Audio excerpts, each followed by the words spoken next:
All right, everybody come on in. Welcome to our live today on the ACE Facebook group fit page. My name is Stacey Alden. You may recognize me from past videos and content and information I've shared on here. I am so excited for today's live, all about music magic and making sure that we understand, of course, all of us, if you're a group fitness instructor, which obviously you are, if you're a part of this group, you understand the importance of music. But what I love about Struct Club and what Amira and Javier have to share with us today is the science behind it, the reason behind why it works, how it works, and what to do with it. And then we'll talk a lot about how to help you build a playlist that's rocking for your classes, as well as how to make it easier to build said playlist, because we all know how much time that can take to do. So first thing I want to do is just again establish that's our topic. We're talking all about music today. I'm again here with Amira Pollock, who comes from us from California, and then Javier is making it all the way here from New York. And they both oversee and work for, well, Amira owns and is the creator of Struct Club, which is basically, I try to explain it, and you guys can share additional information as well. And when I went to Ursa with Javier recently, I was hearing him explain it as myself as an instructor who uses the app. It's like a remote for myself to take the music I have from whatever potential software I use it from, and then to use it to basically identify how I want to map out my classes, from cycling to high fitness to high intensity interval training. How do I want the music to be mapped out to reflect the effort that I'm teaching in a class? So definitely have to check it out to just see what it's like. But we again are going to talk about all about the education and the information to establish music and why it's so important in our classes. So the first question I have for Javier and Amira is, to establish the why behind musicality, what are some of the research and information and whatever you have to share really about what music can do to elevate the experience in a group fitness class? Definitely. So absolutely, Stacey, I'll kick it off. And hi, everybody. It's so great to be together with you. And with Stacey, it's obviously this isn't our first conversation on the topic. And actually, the last time we jammed on this on your show before, we were nerding out in particular about a study that has been widely quoted, including in the New York Times, by Kara Gorgas-Stork and Martin Guinness, and it's called Let's Go, the psychological, psychophysical, and physiological effect of music during sprint interval exercise, which is a mouthful, but in a nutshell, it concludes just to everybody, look, exercisers, we experience peak performance and enjoyment on every qualitative and quantitative metric and dimension when measured when working out to the structure of music and to music as compared to zero sound and even to podcasts. So for people who like to work out to podcasts, but Stacey, the big question here that we did get to last time is why this is and how this is. And so stepping back, and a tip for those who are watching who, like us, love to totally nerd out when it comes to this topic, write down this term, biomusicology. Biomusicology is the field of scientific research on the response of living beings to music, the neurological response, the physiological response of humans, all animals, not just humans, even plants, to music. And personally, I've actually learned a lot about this stuff from one of the foremost gurus of fitness professional education on music meets exercise, Javier himself. He's right here. So I'm just going to have a mic right now to share some of his core insights. Oh, wow. Well, okay. Well, first of all, thank you so much. I'm so happy to be here. And according to studies by Kostas Karagourgis, which is the actual real guru when it comes to music and exercise, there are mainly two reasons moving in rhythm results in superior performance. And those are the distraction hypothesis and momentum. The distraction hypothesis actually says that the performer is distracted by the music, which allows this person to ignore the effects of intense physical activity, such as fatigue and exertion. So basically, music bypasses your exertion mechanisms. The second explanation of improved momentum is that music improves our forward motion, resulting in less effort. Another study made in cyclists, published by the Journal of Cardiopulmonary Rehabilitation, shows how pedaling cadence and power output changed in parallel with the dominant beat frequency of the background music. So the faster the music's tempo, the higher the power output, and vice versa. So this happened regardless of the music genre or whether the athletes liked or disliked that type of music. So this is a phenomenon called entrainment, which is the interaction between the external rhythmic pulse of the music, what we call the beat, and our body's internal response to it. We can identify three types: motor entrainment, which is your physical reaction that drives you to move in sync to the music, like tapping your feet and shimmying. Physiological entrainment, which is when your biological rhythms, your heart rate, your respiratory rate, get in sync with the music's tempo. And then social entrainment, which is basically when you that magic that you feel when you are in a class and everybody's vibing together, like a cycling class and everybody's riding to the beat of the music, etc., etc. So those are kind of what we can see from these studies.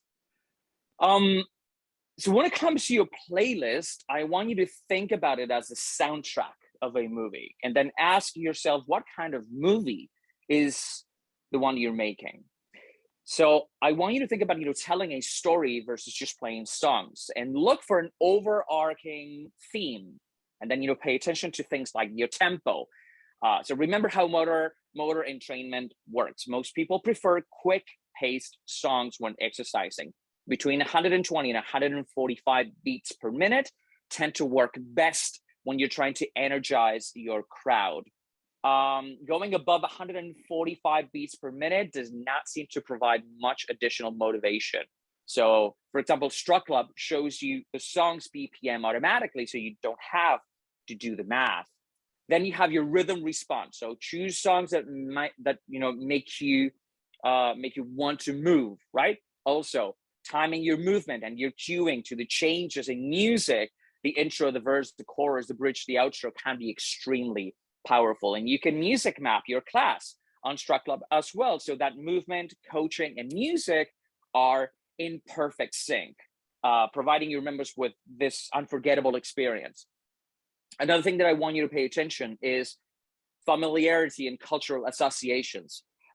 Very popular music, especially if it's associated with athletic prowess or overcoming adversity, can be really, really powerful. But I also need you to pay attention to the cultural significance of music, so we avoid situations where we can be perceived as offensive or tone deaf or cultural appropriation, right?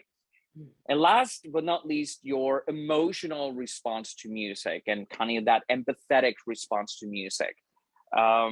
Sometimes music has this incredible ability to evoke memories and feelings. So tap into that and you will create an amazing playlist. I love it so much. So obviously there's the research behind what you guys have both spoken about, but the specific words that I loved hearing Javier speak about are the three layers, as far as how your body responds to music. If it's in sync with the movement, you said music, and then your cueing. So those three things, if they're done right, timed right, and then the emotion of what you're finding in the music is right, then the experience is just it's incredible how much better it can become so quickly based on making sure that all of those things are in line. The music is not just a beat, right? No, not at all. And here's the thing, Amira actually talked about this before. There's a conscious and unconscious response to music, right? The conscious response is basically, oh, I like this song, I don't like this song, I know this song, I don't know this song. But then there is that subtle, unconscious physiological response to music that is always operating here. So if in your class you have all those three elements, right? You know, the music, the tempo, the energy, then the movement, and then your communication, and those three things are in perfect sync, that is an incredible experience to your members, whether if they're being aware of what's going on or not. What happens is once the class is over, they feel like, oh my gosh, this, you know, this was incredible and I need to experience this again, versus, okay, well, that was a great 45-minute workout and I may or may not feel a need to come back. Yes. And it's indescribable. Like when I do ask members questions or for feedback on certain instructors' classes, a lot of the time it's those three elements that are happening, but they can't describe it because it is subconscious. So it's really interesting. And it taps into emotion. Mm-hmm. Is not a logical process. We as instructors, as content creators, we can take, and you know, those pieces separately and, you know, just, you know, play with those building blocks. But, you know, for members, it becomes an emotional experience. So it's hard to put into words. Mm-hmm. I think Amira. it's a really important point. And I think for all of us as, you know, not just fitness professionals, but also increasingly looked upon as wellness professionals, there's so much more beyond. And when you kind of like dive into the research, UCLA is one of the kind of leading institutions on looking at now music and music therapy with aging populations, and finding there's actually really like the depth with which we are entrained with music is kind of, I mean, not just subconscious, but I think like a lot of it has yet to be fully uncovered. They're looking at how we can use music as a therapy when it comes to memory retention, with things like fighting Alzheimer's and dementia with elderly populations, and the ability of folks who have lost really the great majority of just a lot of their functioning and social memory, somehow still remembering lyrics, tunes impeccably, while not even knowing their own name or not even knowing the names of loved ones that they've been with for a long time. So there's actually something, I mean, there's power to music beyond what it is that we might understand, and in a way that lasts our entire lives. Mm-hmm. So incredibly interesting. So now that we've convinced you of the importance to pay attention to the music you play in your class, it's time to talk about what are your top tips when it comes to the effective ways of building a great playlist. So definitely, and I think Javier, you started to talk a bit to this about some of these, and I think what's great about what you started with is breaking down some of those layers of music, because we talk about music, oh, music is a blanket term, but really some like technical targeted aspects and layers of music. I'm gonna let you kick this one off because I kicked off the last question. Awesome. Well, this is one of my favorite things in the world, which is, you know, playing with music and creating playlists. So for me, when it comes to playlists, the core of the work is having a big enough batch of songs from different genres, tempos, and energy levels as the building blocks of my new playlist.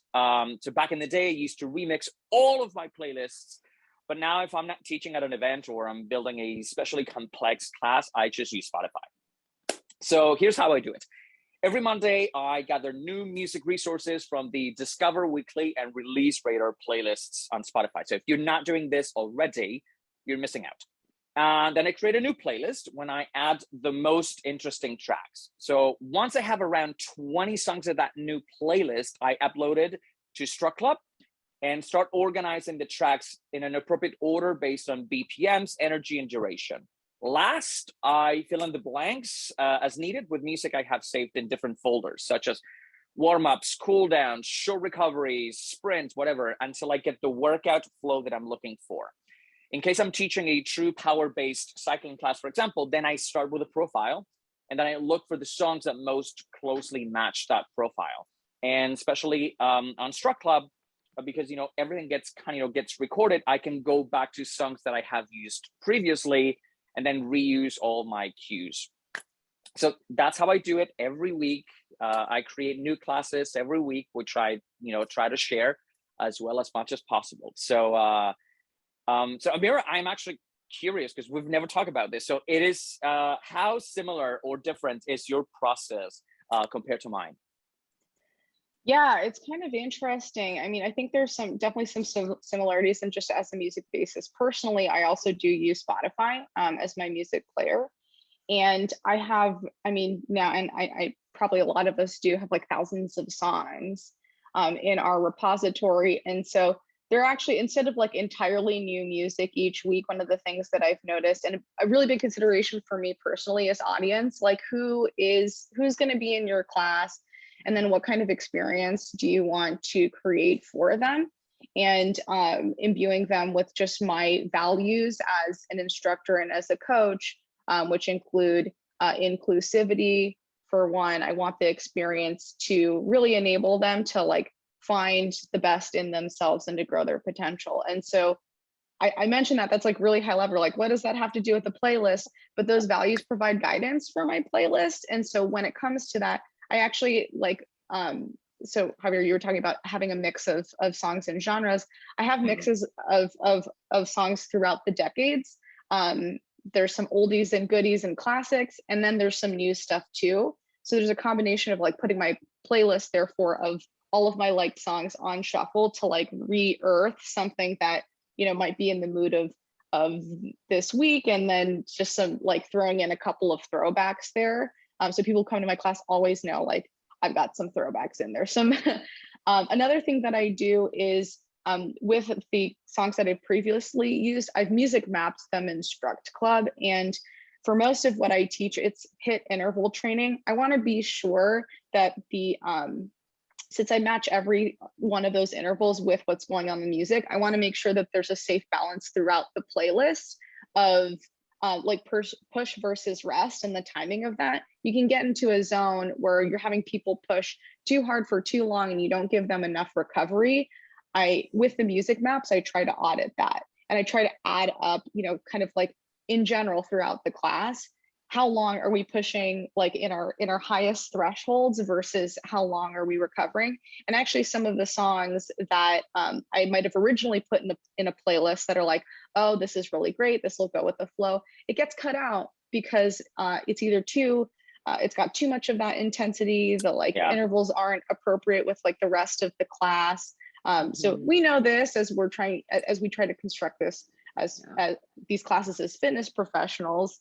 There's like an exercise science. There's a lot of exercise science components to that. So it is a little bit of a back and forth where I try to marry that musical experience of the playlist with also when I'm looking at the songs and the intensity that it's pushing people to do, the balance when it comes to what we know about what is safe, effective, optimal with exercise science. Totally.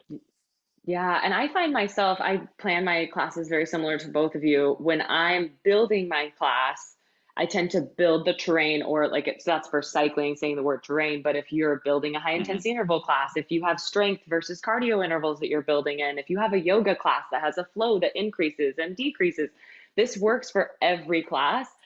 And it's important to recognize what they're saying is more often than not, I find myself kind of going back and forth, but we're building the plan first, then we're matching the music to said plan so that we're able to, and then sometimes I do find myself going back and forth where I'm like, oh man, I have to find a place for this song. I don't care like if it works or not. Like Ed Sheeran comes out with this amazing sound, like I've got to figure out how to get it in there. So you have to kind of work both ways, I think, but having an idea of, like you said, the exercise science behind it. We're all fitness professionals here. We understand that.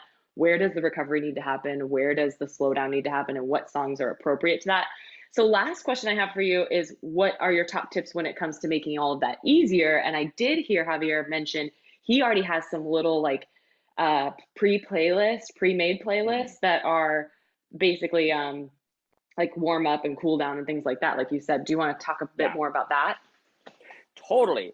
So definitely, this is, and in the indoor cycling arena, this is a conversation that happens all the time. It's just like, okay, where should I begin? What should come first? Do you build a plan first and then the playlist, or vice versa? And I think there isn't a right or wrong answer.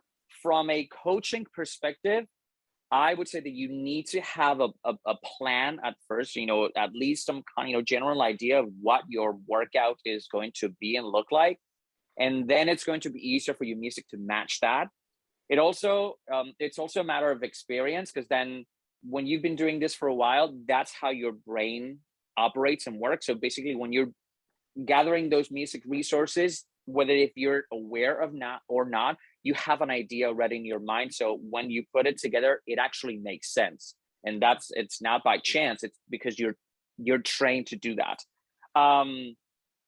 But if you have little folders, that's going to be a lot easier depending on the format. So granted, if you're teaching indoor cycling, and I'm going back to that because it's been my bread and butter for the past 10 plus years, you don't have an issue finding energetic songs that go between 120 and 140 BPMs. That's literally 80% of the music that we're being fed nowadays. The problem is finding the other stuff that you can ride or work at a faster cadence, but with a slower BPM. That's where, when you find those gems, you need to make sure that you save them, because then you can go back and reuse them.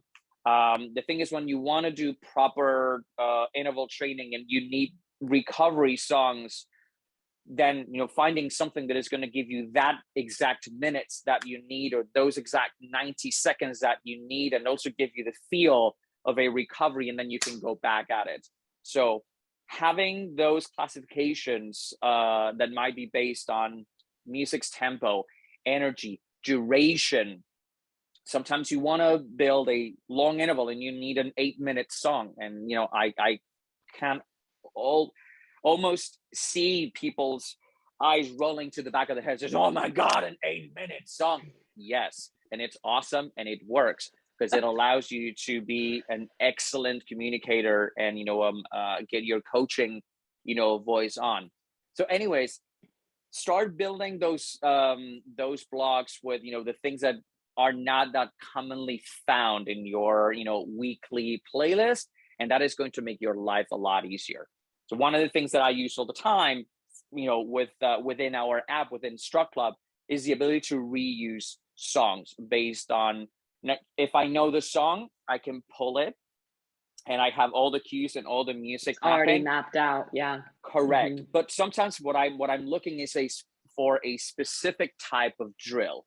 So then I can, instead of looking for a specific song and reusing it, I'm going to look for sprints. And then I have my songs that I have used before for sprints. And it's, it makes my life a lot easier when I need to put a playlist together, my class together in no time.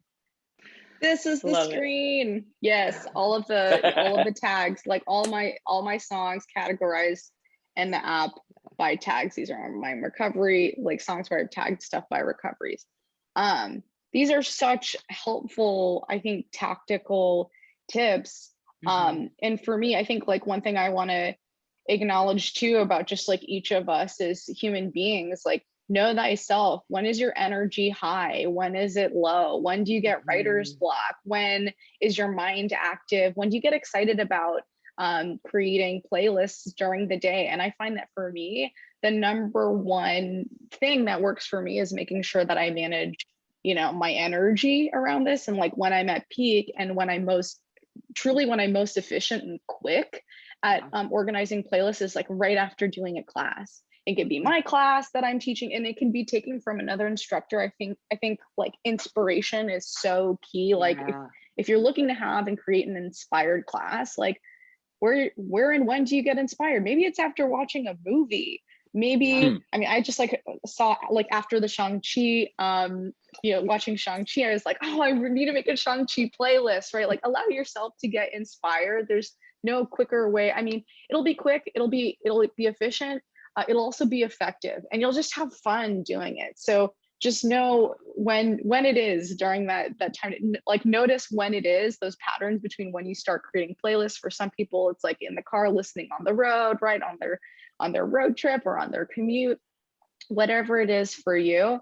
I think it goes back to Javier's point, there's like no right or wrong answer for this, but it's just really knowing thyself and doubling down on those moments when you're energized and inspired, because more likely than not, it's going to lead to an energizing and inspired class, and it's going to keep your tribe, your wolf pack of folks coming back again and again, because they just see the energy that's coming from you, and how much you enjoy that song, or how, like, there's a class that I did last week, for example. I had the different sides of the room switching, doing things, kind of a call and repeat. And I was inspired to do that by Missy Elliott's song called Pass the Dutch. And it's got such a great beat, and it's about passing, it's about passing the Dutch, the rope. So I wouldn't have thought about that on my own. I let the music and the lyrics inspire me. And I got that song from Halloween evening, being at a nightclub. And so you just got to allow that inspiration to come in and fuel your process. I love that so much, because really we talk about, on this page or this group, we've talked a lot about burnout, and I feel like preventing yourself from getting into that place where before the class, it's the night before, and you're forcing yourself to build a new playlist is a whole lot different as far as your energy level than after you go to the club.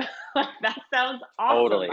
That's so brilliant. So I think those are great tips. Such great tips. That is one of the things, circling back, what Amira was talking about, how she got inspired in that song in particular, kind of, inspired the theme of the class. That's what I was, talking about, finding an overarching theme in your classes. Sometimes it's just one song that triggers the whole thing and gives you a purpose, gives you something to talk about, gives you motivational cues along the class. And I'm not talking just a theme class where you're just doing your 80s class or your movies type of class. So if you look for it, there's always going to be something that is going to provide with that inspiration, for you to kind of build your class around one theme, one idea, one word, one song, and then transform, should I say, that workout into an experience. I love it. You guys are amazing. We could talk about this for like 5 hours, and I would be happy to do it. I would Easily. be happy to. We will end the live, but that doesn't end the conversation. So you guys are welcome to jump on the comments, ask questions. I'll throw also Struct Club's link to their site, to their app, to their information, as well as both Amira and Javier's contact information. And we will have to say goodbye for now, but it's more of a see you later, because we'll also do some more tip videos with Struct Club when it comes to building playlists and creating a rocking class when it comes to the music you're playing in the class. So stay tuned for more from these guys. They will stay in touch, I'm sure, in the comments. Feel free to throw your ideas, your comments, your thoughts after this live. But again, cannot thank you both for your time today. To recap, we talked about the why behind the music. We talked about all of the science behind it, all of the research that we've witnessed behind music, how effective it can be, how to build a playlist that is, again, amazing in your classes. And then we finished with the tips and tricks on how to make that easier for you. So we hope you got a lot out of today's live. Make sure to like it so we know. And we'll see you later. Well, they'll see you later. So have a great day, you guys. Thank you again, both of you, for being here and all your tips. Thank you so much, Stacy. It was such a pleasure. Yes, thank you for having us. See you soon. See you soon. See you later.